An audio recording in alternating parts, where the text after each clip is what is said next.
2017 সালে যখন আমি প্রথম দাঁড়িয়ে দাঁড়িয়ে এনিমিকে মারতাম।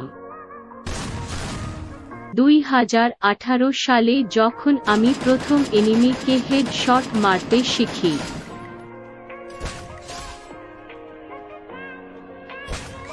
2019 সালে যখন আমি প্রথম এনিমিকে স্কোপ অন করে হেডশট মারতে পারি।